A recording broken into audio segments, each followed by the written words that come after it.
Hi hello ನಮಸ್ಕಾರ ಸ್ನೇಹಿತರೆ, learn ಆನ್ಲೈನ್ಗೆ ಸ್ವಾಗತ. ನನ್ನ ಹೆಸರು ವಿನಾಯಕ್. ನಾನು ನಿಮಗೆ ಪ್ರಚಲಿತ ಘಟನೆಗಳ ಬಗ್ಗೆ ತಿಳಿಸ್ಕೊಡ್ತಿದ್ದೀನಿ. ಹಾಗೆ ಇವತ್ತಿನ ಕ್ಲಾಸಲ್ಲಿ ಏನಪ್ಪಾ ಅಂತಂದ್ರೆ ವೀಕ್ಲಿ ಕರೆಂಟ್ ಅಫೇರ್ಸ್ ಅಂದ್ರೆ ಪ್ರಚಲಿತ ಘಟನೆಗಳು ಅಂದ್ರೆ ಈ ವಾರ ಏನೇನಾಯ್ತಲ್ಲ ಅದ್ರ ಬಗ್ಗೆ ಕಂಪ್ಲೀಟ್ ಮಾಹಿತಿನ ತಿಳ್ಕೊಂತೀವಿ. ಅದಕ್ಕೂ ಮುಂಚೆ ನೀವು ಇನ್ನೂ ನಮ್ಮ ಚಾನಲ್ ಅನ್ನ ಸಬ್ಸ್ಕ್ರೈಬ್ ಆಗಿಲ್ಲ ಅಂದ್ರೆ ಸಬ್ಸ್ಕ್ರೈಬ್ ಆಗಿ. ಹಾಗೆ ವಿಡಿಯೋ ಮುಗಿದ ತಕ್ಷಣ ಅಂದ್ರೆ ಈ ಕ್ಲಾಸ್ ಮುಗಿದ ತಕ್ಷಣ ಲೈಕ್ ಕಮೆಂಟ್ ಶೇರ್ ಮಾಡೋದನ್ನ ಮರಿಬೇಡಿ ಸ್ನೇಹಿತರೆ. ಹಾಗೆ ನೋಡಿ ಇಲ್ಲಿ IBPS RRB ಎಕ್ಸಾಮ್ಸ್ 2022 ಏನಪ್ಪಾ ಅಂತಂದ್ರೆ ನಾವು IBPS RRB ಎಕ್ಸಾಮ್ಗೆ ಕ್ರಾಶ್ ಕೋರ್ಸ್ ನಡೆಸ್ತಾ ಇದೀವಿ. ಸೊ ಡೈಲಿ 4 ಕ್ಲಾಸಸ್ ಇರುತ್ತೆ. 11 ಗಂಟೆಗೆ ಸುಪ್ರಿಯಾ ಮ್ಯಾಮ್ ಅವ್ರು ತಗೊಂತಾರೆ, ಮತ್ತೆ 1 ಗಂಟೆಗೆ ಕನಕರಾಜ್ ಸರ್ ಅವ್ರು ತಗೊಂತಾರೆ, 3 ಗಂಟೆಗೆ ಪ್ರವೀಣ್ ಜಾಧವ್ ಸರ್ ತಗೊಂತಾರೆ, ಮತ್ತೆ ರಾತ್ರಿ 9 ಗಂಟೆಗೆ ಅಭಿಲಾಷ್ ವರ್ಮಾ ಸರ್ ಅವ್ರು ತಗೊಂತಾರೆ. ಸೊ ಈ ತರ 4 ಕ್ರಾಶ್ ಕೋರ್ಸ್ಗೆ 4 ಕ್ಲಾಸ್ ಗಳನ್ನ ಕೊಡ್ತಾ ಇದ್ದೀವಿ ಸ್ನೇಹಿತರೆ. ಅದು ಲೈವ್ ಆಗಿರುತ್ತೆ. ನೀವು ಅದಕ್ಕೆ ಚಾನಲ್ ಅನ್ನ ಸಬ್ಸ್ಕ್ರೈಬ್ ಆಗಿ ಅದ್ರ ಪಕ್ಕ ಇರೋ ಬೆಲ್ ಐಕಾನ್ ಕೂಡ ಪ್ರೆಸ್ ಮಾಡಿ. ಒಂದ್ ವೇಳೆ ನಾವು ಲೈವ್ ಯಾವುದೇ ಟೈಮ್ ಅಲ್ಲಿ ಕೂಡ ನಿಮಗೆ ನೋಟಿಫಿಕೇಶನ್ ತಕ್ಷಣ ಬರುತ್ತೆ. ಹಾಗೆ ಇನ್ನು ನಮ್ಮ ಟೆಲಿಗ್ರಾಮ್ ಚಾನಲ್ ಕೂಡ ನಿಮಗೆ ಕೊಟ್ಟಿದ್ದೀನಿ. ಯಾರು ಜಾಯ್ನ್ ಆಗಿಲ್ಲ ಜಾಯ್ನ್ ಆಗ್ಬೋದು. ಬ್ಯಾಂಕಿಂಗ್, KPSC, PSI ಕನ್ನಡ ಇದೆಲ್ಲ ಅದು ಕೂಡ ಕೊಟ್ಟಿದ್ದೀನಿ. ಹಾಗೆ ನೋಡಿ ಸ್ನೇಹಿತರೆ, ಇನ್ನೊಂದು ಮಾಹಿತಿ ಏನಪ್ಪಾ ಅಂದ್ರೆ ಆನ್ಲೈನ್ ಯಾರಿಗೂ ಒಂಥರ ಆನ್ಲೈನ್ ಕಲಿಯೋಕೆ ಆಗ್ತಾ ಇಲ್ಲ ಸರ್, ನನ್ಗೆ ಯಾಕೋ ಸ್ವಲ್ಪ ಆನ್ಲೈನ್ ಅಲ್ಲಿ ಸ್ವಲ್ಪ ಅಸಡ್ಡೆ ಆಗ್ತಾ ಇದೆ, ಅಂದ್ರೆ ಸ್ವಲ್ಪ ಲೇಸಿನೆಸ್ ಆಗ್ತಾ ಇದೆ, ನಾನು ಆಫ್ಲೈನ್ ಆದ್ರೆ ಕರೆಕ್ಟ್ ಆಗಿ ಕಲಿತೀನಿ ಅಂತ ಅನ್ನೋದಿದ್ರೆ ಆಫ್ಲೈನ್ ಕೂಡ ನಾವು ಸ್ಟಾರ್ಟ್ ಮಾಡ್ತಾ ಇದೀವಿ. ಆಫ್ಲೈನ್ ಕೂಡ ಇದೇ ಬರೋ ತಿಂಗಳಿಂದ ಆಫ್ಲೈನ್ ಕೋರ್ಸ್ ಕೂಡ ಸ್ಟಾರ್ಟ್ ಮಾಡ್ತಾ ಇದೀವಿ. ಯಾರಿಗೆಲ್ಲ ಇಂಟ್ರೆಸ್ಟ್ ಇದೆ ಅವರು ಕೂಡ ತಿಳಿಸ್ಕೊಡ್ಬೋದು. ಅವರು ನಮ್ಮ ಡೈರೆಕ್ಟ್ ಆಗಿ ನಮ್ಮನ್ನೇ ಕಾಂಟ್ಯಾಕ್ಟ್ ಮಾಡ್ಬೋದು, ಅಥವಾ ಟೆಲಿಗ್ರಾಮ್ ಚಾನಲ್ ಮುಖಾಂತರ ಕೇಳ್ಬೋದು, ಅಥವಾ ಈ ನಂಬರ್ಗೆ ಆದ್ರೂ ನೀವು ಕೇಳ್ಬೋದು.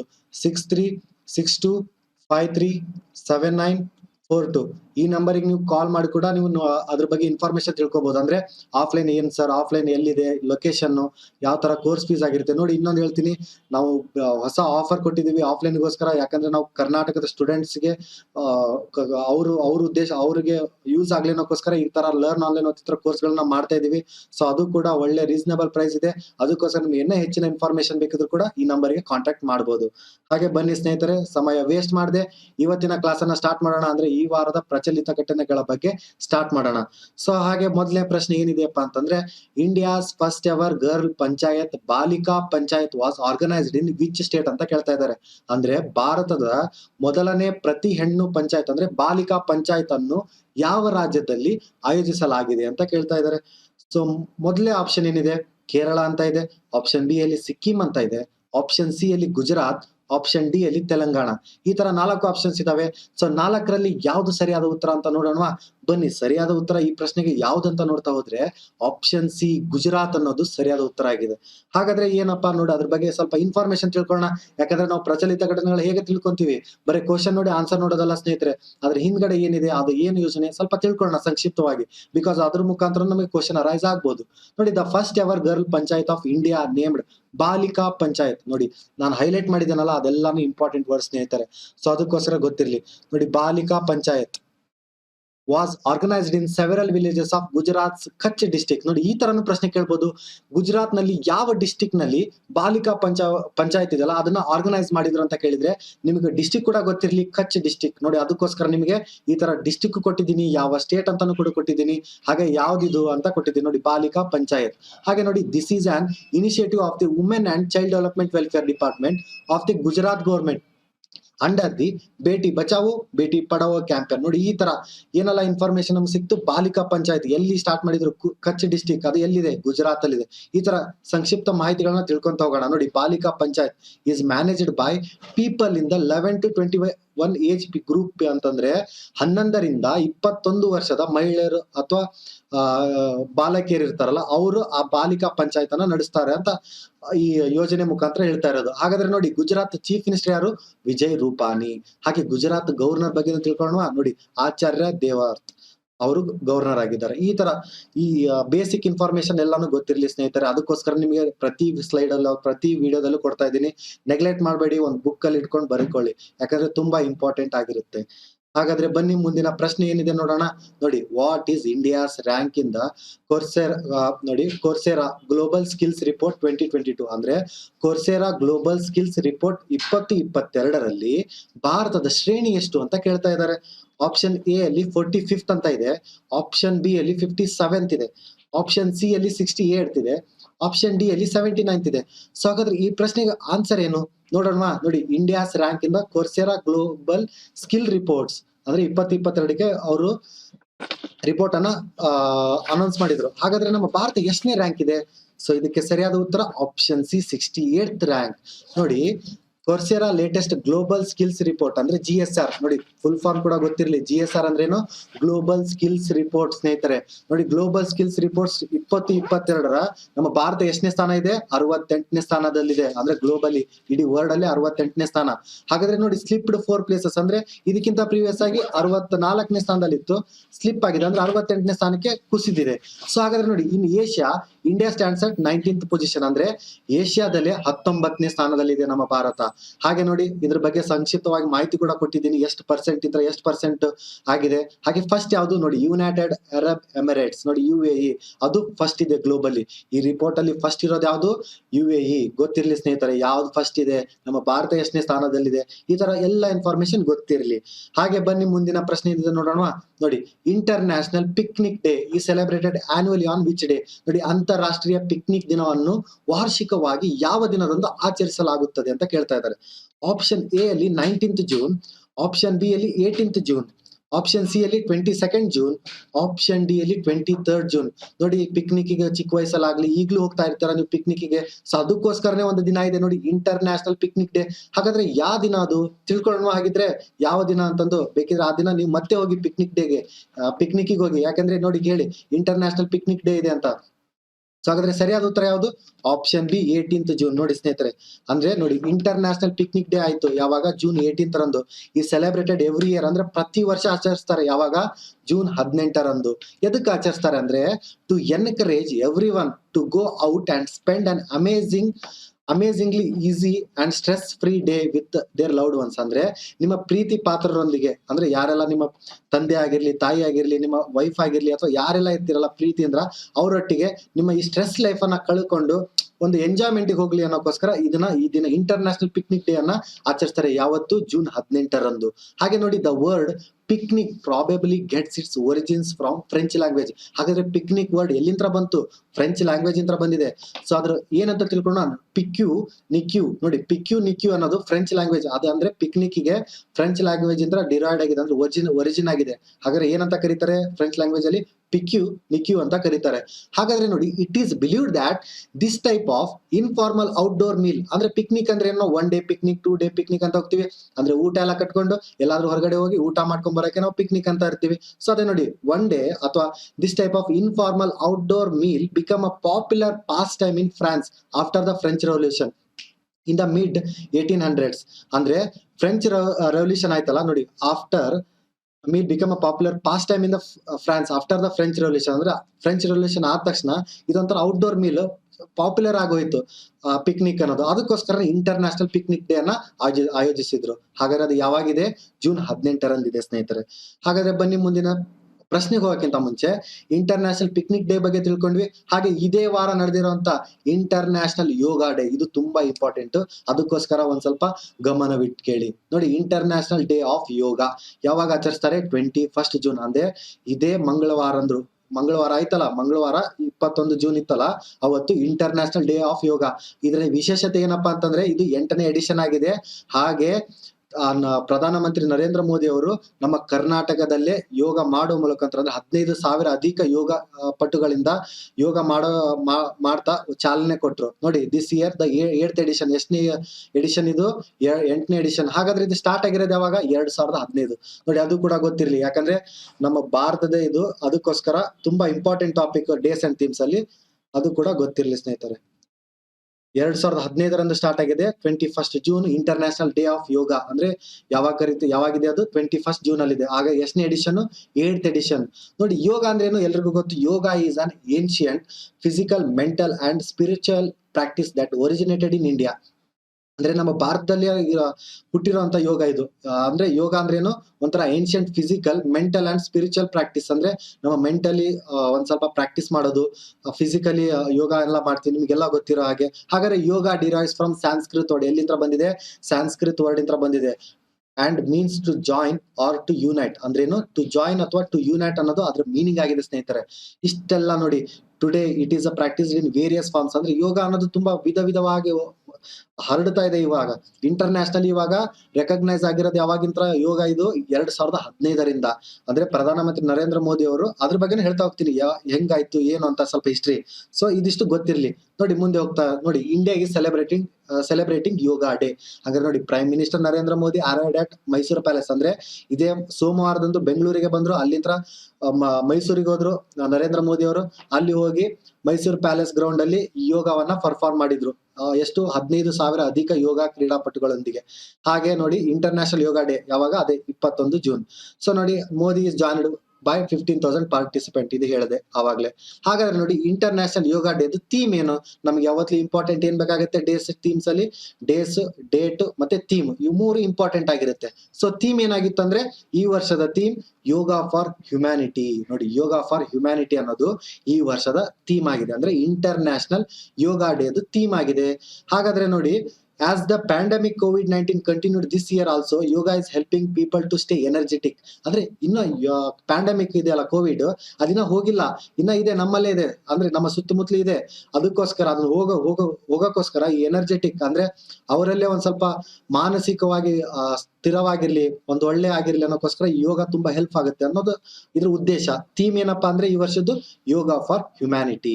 ಹಾಗಾದ್ರೆ ಹಿಸ್ಟ್ರಿ ತಿಳ್ಕೊಳ್ಳೋಣ. ಯೋಗ ಅಂದ್ರೆ ಇಂಟರ್ನ್ಯಾಷನಲ್ ಯೋಗ ಡೇ ಹಿಸ್ಟ್ರಿ ಅಂದ್ರೆ ಹೇಗೆ ಹುಟ್ಕೋತು, ಹೇಗೆಲ್ಲ ಅದು ಬೆಳೀತಾ ಬಂತು ಅಂದ್ರೆ ನೋಡಿ, the United Nations general assembly had declared June 21st as the international day of yoga in 2014. ಅಂದ್ರೆ 2014ರಂದೇ ಡಿಕ್ಲೇರ್ ಮಾಡಿದ್ರು. ಯಾರು? ಯುನೈಟೆಡ್ ನೇಷನ್ಸ್ ಜನರಲ್ ಅಸೆಂಬ್ಲಿಯಲ್ಲಿ. ಅಲ್ಲಿ ಅಸೆಂಬ್ಲಿಯಲ್ಲಿ ಜೂನ್ 21 ಅಂದು ನಾವು ಇಂಟರ್ನ್ಯಾಷನಲ್ ಯೋಗ ಡೇ ಅನ್ನ ಆಚರಿಸ್ತೀವಿ ಅಂತ ಡಿಕ್ಲೇರ್ ಮಾಡ್ಬಿಟ್ರು. ಸೊ 2015ರಿಂದ ಅದು ಪ್ರಾಕ್ಟೀಸಿಗೆ ಬಂತು. ಅಂದ್ರೆ 2015ರಿಂದ ಇಂಟರ್ನ್ಯಾಷನಲ್ ಯೋಗ ಡೇ ಯಾವಾಗ ಆಚರಿಸ್ತಾರೆ? June 21 ಅಂತ ಹೇಳಿದ್ರು. ನೋಡಿ, the idea of the international day of yoga was first proposed by Indian prime minister Narendra Modi. ಯಾರಪ್ಪ ಇದು ಪ್ರಪೋಸ್ಡ್ ಮಾಡಿದ್ರು ಅಂದ್ರೆ, ಯುನೈಟೆಡ್ ನೇಷನ್ ಜನರಲ್ ಅಸೆಂಬ್ಲಿಯಲ್ಲಿ ಯಾರು ಪ್ರಪೋಸ್ ಮಾಡಿದ್ರು ಫಸ್ಟ್ ಗೆ ಇದನ್ನ, ಈ ತರ ಇಂಟರ್ನ್ಯಾಷನಲ್ ಯೋಗ ಡೇ ಆಚರಿಸಬೇಕು ನಾವು ಅಂತ ಯಾರು ಪ್ರಪೋಸ್ ಮಾಡಿದ್ರು ಅಂದ್ರೆ, ಪ್ರೈಮ್ ಮಿನಿಸ್ಟರ್ ನರೇಂದ್ರ ಮೋದಿ ಅವರು.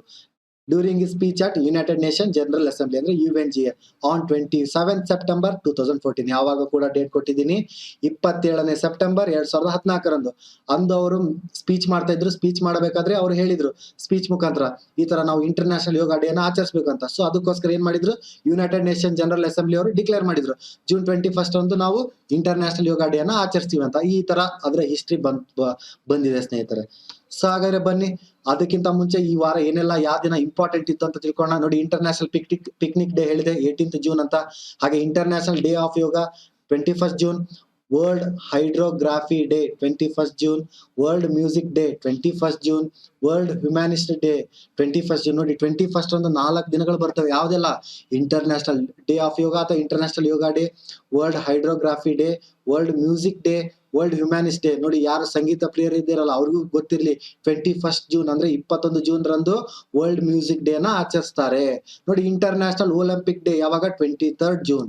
ಹಾಗೆ ಇಂಟರ್ನ್ಯಾಷನಲ್ ವಿಡೋಸ್ ಡೇ, ವಿಧಿವೆಯರ ದಿನ. ನೋಡಿ, ಅಂತಾರಾಷ್ಟ್ರೀಯ ವಿಧಿವೆಯರ ದಿನ ಯಾವಾಗ?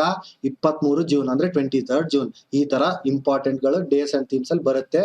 ಸೊ ನೆನಪಿಟ್ಕೊಳ್ಳಿ, ಅಥವಾ ನಿಮ್ ನೆನಪಿಟ್ಕೊಳ್ಳೋಕ್ಕಿಂತ ಒಂದು ಬುಕ್ ಅಲ್ಲಿ ಬರೆದಿಟ್ಕೊಳ್ಳಿ. ನಾನು ಪದೇ ಹೇಳ್ತಾ ಇದ್ದೀನಿ, ಡೇಸ್ ಅಂಡ್ ಥೀಮ್ಸ್ ಅಲ್ಲಿ ಏನ್ ಇಂಪಾರ್ಟೆಂಟ್, ಇವು 3 ಇಂಪಾರ್ಟೆಂಟ್ ಆಗುತ್ತೆ: ಡೇಸ್, ಡೇಟ್, ಥೀಮ್. ಸೊ ಅದಕ್ಕೋಸ್ಕರ ಒಂದು ಬುಕ್ ಅಲ್ಲಿ ಬರೆದಿಟ್ಕೊಂಡ್ರೆ ನಿಮ್ಗೆ ತುಂಬಾ ಇಂಪಾರ್ಟೆಂಟ್ ಆಗಿರುತ್ತೆ. ಹಾಗಾದ್ರೆ ಬನ್ನಿ ಮುಂದಿನ ಪ್ರಶ್ನೆ ನೋಡೋಣ. Which institution released the 2022 global trends report? ನೋಡಿ, ಯಾವ ಸಂಸ್ಥೆಯು 2022ರ ಗ್ಲೋಬಲ್ ಟ್ರೆಂಡ್ಸ್ ವರದಿ ಬಿಡುಗಡೆ ಮಾಡಿದೆ? ಆಪ್ಷನ್ ಎ ಅಲ್ಲಿ ILO ಅಂದ್ರೆ international labour organisation. Option B ಅಲ್ಲಿ ITO ಇಂಟರ್ನ್ಯಾಷನಲ್ ಟ್ರೇಡ್ ಆರ್ಗನೈಸೇಷನ್.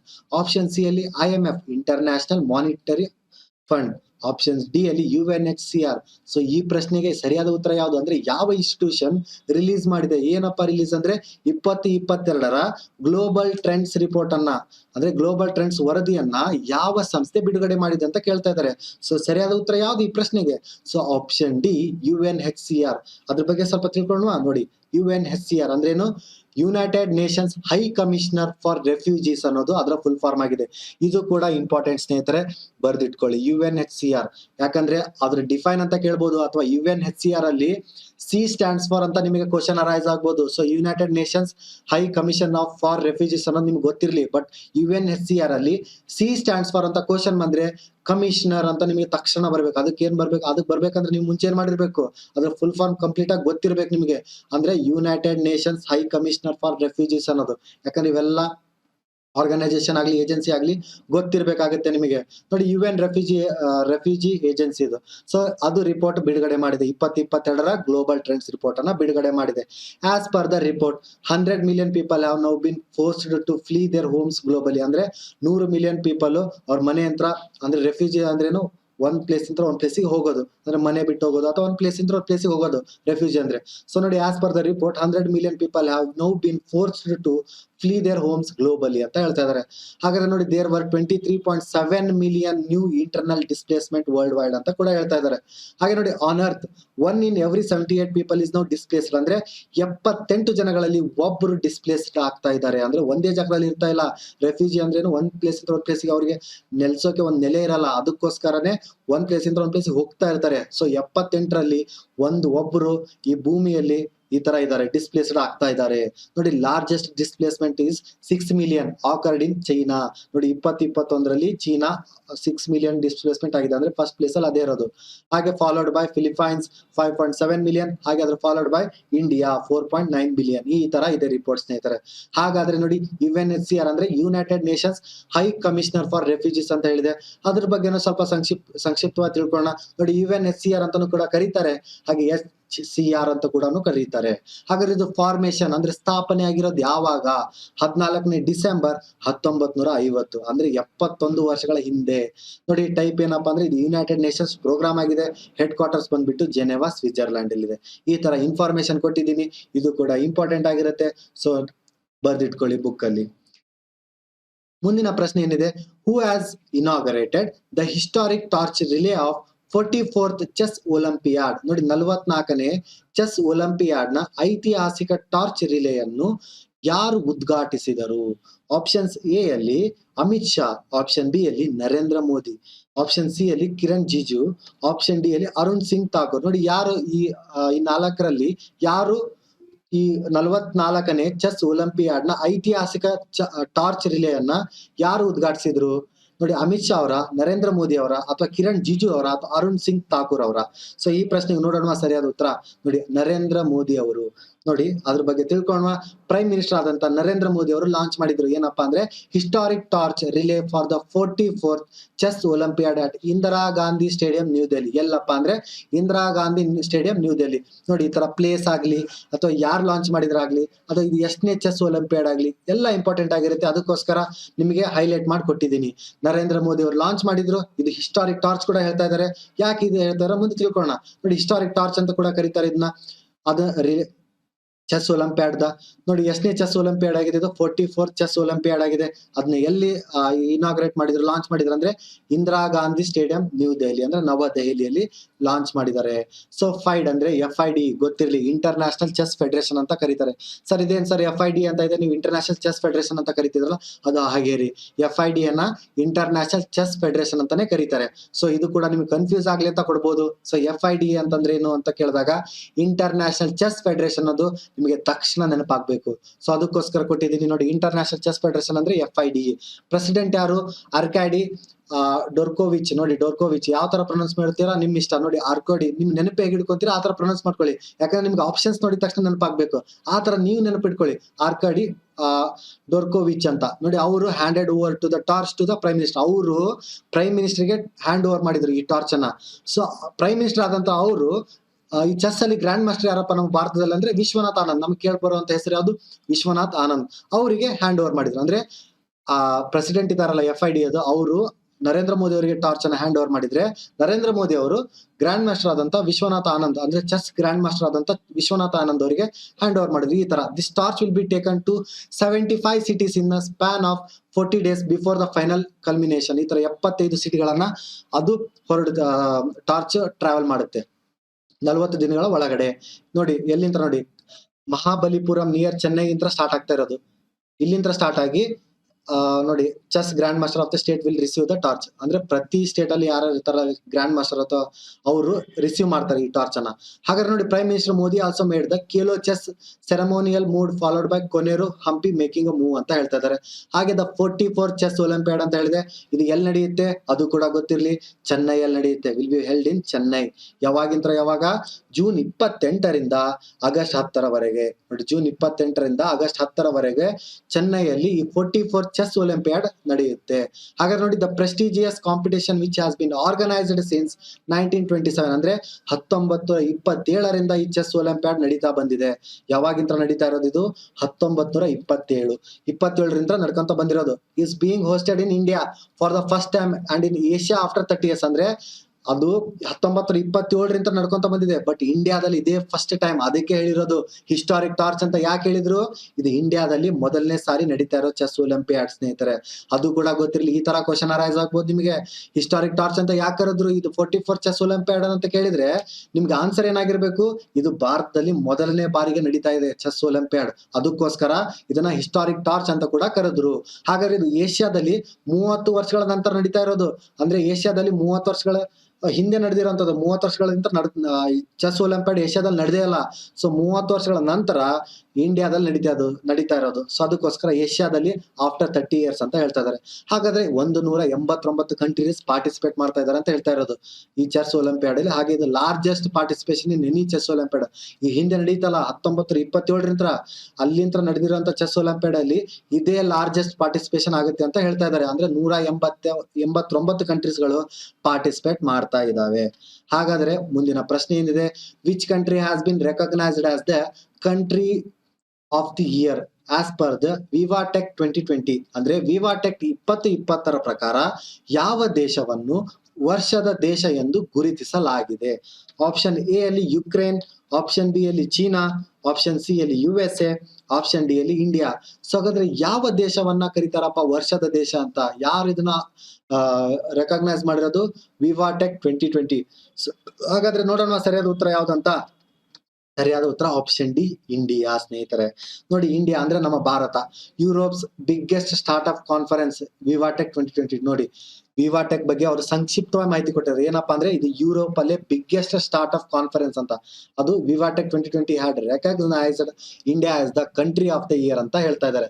ಹಾಗೆ union ministry of electronics and IT. ಯಾರು ಯೂನಿಯನ್ ಮಿನಿಸ್ಟ್ರಿ ಯಾರು ಇರೋದು ಅಂದ್ರೆ ಎದಕ್ಕೆ? ಎಲೆಕ್ಟ್ರಾನಿಕ್ಸ್ ಮತ್ತೆ IT ಗೆ ಅಶ್ವಿನಿ ವೈಷ್ಣವ್. ನೋಡಿ, ಇದ್ರೆಲ್ಲ ನಮಗೆ ಎಷ್ಟೊಂದು ಇನ್ಫಾರ್ಮೇಶನ್ ಸಿಗುತ್ತೆ. ಯೂನಿಯನ್ ಮಿನಿಸ್ಟರ್ ಬಗ್ಗೆ ಕೂಡ ಇನ್ಫಾರ್ಮೇಶನ್ ಸಿಗುತ್ತೆ. ಯಾವ ಟೆಕ್ ಅಂದ್ರೆ ವಿವಾಟೆಕ್ 2020 ರೆಕಗ್ನೈಸ್ ಮಾಡಿರೋದು ಯಾವ ಕಂಟ್ರಿನ ಅಂದ್ರೆ ಇಂಡಿಯಾ ಅಂತ. ಏನಂತ ಕೊಟ್ಟಿದ್ದಾರೆ? ಕಂಟ್ರಿ ಆಫ್ ದ ಇಯರ್ ಅಂತ ಅವಾರ್ಡ್ ಅನ್ನ ಕೊಟ್ಟಿದ್ದಾರೆ. ಸೊ ಈ ತರ ನಮಗೆ ಚಿಕ್ಕ ಚಿಕ್ಕ ಇನ್ಫಾರ್ಮೇಶನ್ ಕೂಡ ಕ್ವಶನ್ ಅರೈಸ್ ಆದ್ರೂ ಕೂಡ ಗೊತ್ತಾಗ್ಲಿ ಅನ್ನೋಕ್ಕೋಸ್ಕರ ನಿಮ್ಗೆ ಇಷ್ಟೆಲ್ಲ ಕೊಟ್ಟಿದ್ದೀನಿ. ಹಾಗಾದ್ರೆ union ministry of electronics and IT ministry ಯಾರು ಅಂದ್ರೆ ಅಶ್ವಿನಿ ವೈಷ್ಣವ್ ಅವರು. ಅವ್ರು ಇದನ್ನ ಇನಾಗ್ರೇಟ್ ಮಾಡಿದ್ದಾರೆ the India pavilion at the VivaTech technology exhibition ಅಲ್ಲಿ. ಸೊ ಇದ್ರ ಬಗ್ಗೆ ಸಂಕ್ಷಿಪ್ತ ಮಾಹಿತಿ ಕೊಟ್ಟಿದ್ದೀನಿ, ಅದನ್ನು ಕೂಡ ನೋಡ್ಕೊಳ್ಳಿ. ಹಾಗಾದ್ರೆ ಬನ್ನಿ ಮುಂದಿನ ಪ್ರಶ್ನೆ ಏನಿದೆ? ಮುಂದಿನ ಪ್ರಶ್ನೆ, which IIT has recently developed a robot to clean septic tanks. ನೋಡಿ, ಯಾವ IIT ಇತ್ತೀಚೆಗೆ ಸೆಪ್ಟಿಕ್ ಟ್ಯಾಂಕ್ ಗಳನ್ನ ಸ್ವಚ್ಛಗೊಳಿಸಲು ರೋಬೋಟ್ ಅನ್ನು ಅಭಿವೃದ್ಧಿಪಡಿಸಿದೆ? ಆಪ್ಷನ್ ಎ ಅಲ್ಲಿ IIT ಬೆಂಗಳೂರು, ಆಪ್ಷನ್ ಬಿ ಅಲ್ಲಿ IIT ಬಾಂಬೆ, ಆಪ್ಷನ್ ಸಿ ಅಲ್ಲಿ IIT ದೆಹಲಿ, ಆಪ್ಷನ್ ಡಿ ಅಲ್ಲಿ IIT ಮದ್ರಾಸ್. ಸೊ ಈ ಪ್ರಶ್ನೆಗೆ ಆನ್ಸರ್ ಏನಪ್ಪಾ ಅಂತಂದ್ರೆ ಆಪ್ಷನ್ ಡಿ, IIT ಮದ್ರಾಸ್ ಸ್ನೇಹಿತರೆ. ಅಂದ್ರೆ IIT ಮದ್ರಾಸ್ ಇತ್ತೀಚೆಗೆ ಸೆಪ್ಟಿಕ್ ಟ್ಯಾಂಕ್ ಗಳನ್ನ ಸ್ವಚ್ಛಗೊಳಿಸಲು ರೋಬೋಟ್ ಅನ್ನ ಅಭಿವೃದ್ಧಿ ಪಡಿಸಿದೆ.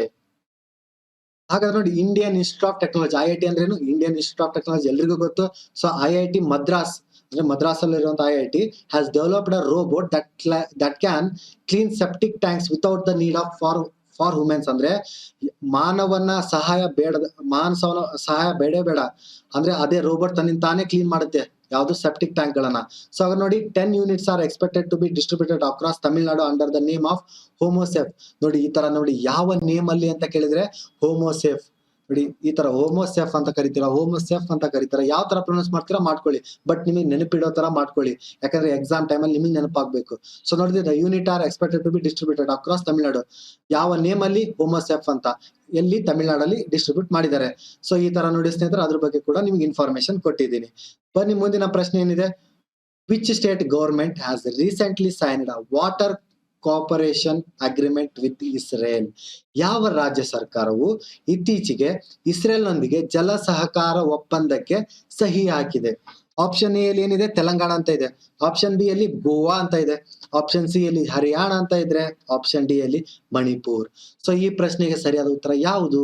ನೋಡಿ, which state government has recently signed a water cooperation agreement with Israel? ಅಂದ್ರೆ ಯಾವ ರಾಜ್ಯ ಸರ್ಕಾರವು ಇತ್ತೀಚೆಗೆ ಇಸ್ರೇಲ್ನೊಂದಿಗೆ ಜಲ ಸಹಕಾರ ಒಪ್ಪಂದಕ್ಕೆ ಸಹಿ ಹಾಕಿದೆ ಅಂತ ಕೇಳ್ತಿದ್ರು. ಸೊ ಈ ಪ್ರಶ್ನೆಗೆ ಸರಿಯಾದ ಉತ್ತರ ಯಾವುದು? Option C, Haryana. ಸೊ ಬನ್ನಿ ಅದ್ರ ಬಗ್ಗೆ ತಿಳ್ಕೊಳ್ಳೋಣ. Israel and the Haryana government signed a joint declaration on integrated water resource management and capacity building. ಅಂದ್ರೆ ಇಸ್ರೇಲ್ ಮತ್ತೆ ಹರಿಯಾಣ ಗವರ್ಮೆಂಟ್ ಜಂಟಿಯಾಗಿ ಈ ಡಿಕ್ಲರೇಷನ್ ಫಾರ್ಮ್ ಗೆ ಸೈನ್ ಮಾಡಿದೆ. ಅಂದ್ರೆ ಈ ವಾಟರ್ ಇದೆಯಲ್ಲ, ಇದ್ರ ಬಗ್ಗೆ ಸೈನ್ ಮಾಡಿರೋದು. ನೋಡಿ, the joint declaration was signed by ambassador ಇಯಾಂಟ್, ನೋಡಿ ಅವ್ರ ಸ್ಪೆಲ್ಲಿಂಗ್ ನೋಡಿ, Eynat Shlein, head of the MASHAV, Israel's agency for international development cooperation, Israel's ministry of foreign affairs ಅಂತ ಹೇಳ್ತಾ ಇದಾರೆ. And the irrigation and water resources department, Haryana government. ಅಂದ್ರೆ Haryana government ಇಂದ ಕೂಡ ಇಸ್ರೇಲ್ ಗವರ್ಮೆಂಟ್ ಎರಡು ಜಂಟಿಯಾಗಿ ಇದಕ್ಕೆ ಸೈನ್ ಹಾಕಿದಾವೆ.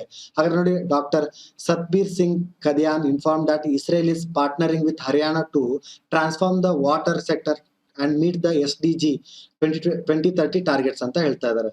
ಸೊ ಯಾವ ರಾಜ್ಯ? ಹರಿಯಾಣ ಅನ್ನೋದು ಗೊತ್ತಿರಲಿ. ಮುಂದಿನ ಪ್ರಶ್ನೆ ಏನಿದೆ, which country is going to participate in NATO summit for the first time ಅಂತ ಹೇಳ್ತಾರೆ. ಯಾವ ದೇಶವು ಮೊದಲ ಬಾರಿಗೆ ನಾರ್ತ್ ಅಟ್ಲಾಂಟಿಕ್ ಟ್ರೀಟಿ ಆರ್ಗನೈಸೇಷನ್, ಅಂದ್ರೆ ನ್ಯಾಟೋ ಅಂದ್ರೆ ಗೊತ್ತು ನಿಮಗೆ, ಅದ್ರ ಫುಲ್ ಫಾರ್ಮ್ ಏನು? ನಾರ್ತ್ ಅಟ್ಲಾಂಟಿಕ್ ಟ್ರೀಟಿ ಆರ್ಗನೈಸೇಷನ್ ಶೃಂಗಸಭೆಯಲ್ಲಿ ಭಾಗವಹಿಸಲಿದೆ. ಆಪ್ಷನ್ ಎ ಅಲ್ಲಿ ಚೀನಾ, ಆಪ್ಷನ್ ಬಿ ಅಲ್ಲಿ ಇಂಡಿಯಾ, ಆಪ್ಷನ್ ಸಿ ಅಲ್ಲಿ ನೇಪಾಳ್, ಆಪ್ಷನ್ ಡಿ ಅಲ್ಲಿ ಜಪಾನ್. ಸೊ ಈ ಪ್ರಶ್ನೆಗೆ ಸರಿಯಾದ ಉತ್ತರ ಯಾವುದು? ಅಂದ್ರೆ ಯಾವುದು ಮೊದಲ ಬಾರಿಗೆ, ಅಂದ್ರೆ ಯಾವ ದೇಶ ಮೊದಲ ಬಾರಿಗೆ ಈ ನ್ಯಾಟೋ ಶೃಂಗಸಭೆಯಲ್ಲಿ ಭಾಗವಹಿಸ್ತಾ ಇದೆ ಅಂತ ಕೇಳ್ತಾ ಇದ್ದಾರೆ. ಸೊ ಆಪ್ಷನ್ ಡಿ, ಜಪಾನ್ ಅನ್ನೋದು ಸರಿಯಾದ ಉತ್ತರ ಸ್ನೇಹಿತರೆ. ಜಪಾನೀಸ್ ಪ್ರೈಮ್ ಮಿನಿಸ್ಟರ್ ಫುಮಿಯೋ ಕಿಶಿಡಾ, ನೋಡಿ ಫುಮಿಯೋ ಕಿಶಿಡಾ, ಜಪಾನ್ ಪ್ರೈಮ್ ಮಿನಿಸ್ಟರ್ ಅವರು ಇದನ್ನ attend this months NATO summit in Madrid. ಎಲ್ಲಿ ನಡೆದಿತ್ತು ಈ ತಿಂಗಳದ್ದು? ನೋಡಿ, ಮ್ಯಾಡ್ರಿಡ್ ಅಲ್ಲಿ ನ್ಯಾಟೋ ಸಮಿಟ್ ನಡೆದಿತ್ತು, ಅಲ್ಲಿ ಅಟೆಂಡ್ ಆಗಿದ್ದಾರೆ. Becoming the country's first leader to join the top meeting of the transatlantic alliance. ಅಂದ್ರೆ ನಾರ್ತ್ ಅಟ್ಲಾಂಟಿಕ್ ಟ್ರೀಟಿ ಆರ್ಗನೈಸೇಷನ್ ಅಂತ ಹೇಳಿದೆ. ಅಂದ್ರೆ ನ್ಯಾಟೋ ಬಗ್ಗೆ ಗೊತ್ತಿರಲಿ, ಆದ್ರೆ ನ್ಯಾಟೋ ಫುಲ್ ಫಾರ್ಮ್ ಏನು? North Atlantic treaty organisation. ಯಾಕಪ್ಪ ಇದನ್ನ ಇಂಪಾರ್ಟೆಂಟ್ ಅಂತ ಹೇಳ್ತಿದ್ದೀನಿ ಅಂದ್ರೆ, ನಿಮಗೆ ಗೊತ್ತಿದೆ ಯುಕ್ರೇನ್ ಮತ್ತೆ ರಷ್ಯಾ ಯುದ್ಧ ನಡೆದಿರುವಾಗ ಜಾಸ್ತಿ ಹೆಸರು ಕೇಳಿ ಬಂದಿದೆ ನಮಗೆ ನ್ಯಾಟೋ. ಸೊ ಅದಕ್ಕೋಸ್ಕರ ನಾವು ನ್ಯಾಟೋ ಬಗ್ಗೆ ಎಷ್ಟು ಇನ್ಫಾರ್ಮೇಶನ್ ತಗೊಂತೀವಲ್ಲ ಅಷ್ಟು ಕಡಿಮೆನೆ, ಬೇಕಾದ್ರೆ ಜಾಸ್ತಿ ತಗೊಂತಾ ಇರ್ಬೇಕು ಅದ್ರ ಬಗ್ಗೆ. ನೋಡಿ, ನ್ಯಾಟೋ ಫಾರ್ಮೇಶನ್ ಆಗಿರೋದು ಯಾವಾಗ?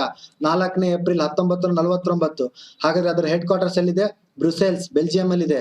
ಹಾಗೆ ಜನರಲ್ ಯಾರು? ಸೆಕ್ರೆಟರಿ ಜನರಲ್ ನ್ಯಾಟೋದು ಜನ್ಸ್ ಸ್ಟೋಲ್ಟೆನ್ಬರ್ಗ್ ಅಂತ. ನೋಡಿ, ಇವರು ಅದರ ಸೆಕ್ರೆಟರಿ ಜನರಲ್ ಆಗಿದ್ದಾರೆ. ಹಾಗಾದ್ರೆ ಟೋಟಲ್ ಎಷ್ಟು ಮೆಂಬರ್ಸ್ ಇದಾವೆ ಅಂದ್ರೆ, ಎಷ್ಟು ಕಂಟ್ರೀಸ್ ಇದಾವೆ? ಮೆಂಬರ್ಸ್ ಅಂದ್ರೆ ಕಂಟ್ರೀಸ್ ಸ್ನೇಹಿತರೆ. ಸೊ ಹಾಗಾದ್ರೆ ನ್ಯಾಟೋ ಅಲ್ಲಿ, ಅಂದ್ರೆ ನಾರ್ತ್ ಅಟ್ಲಾಂಟಿಕ್ ಟ್ರೀಟಿ ಆರ್ಗನೈಸೇಷನ್ ಅಲ್ಲಿ ಅಷ್ಟು ಟೋಟಲ್ ಮೆಂಬರ್ಸ್ ಇರೋದೆಷ್ಟು? 30.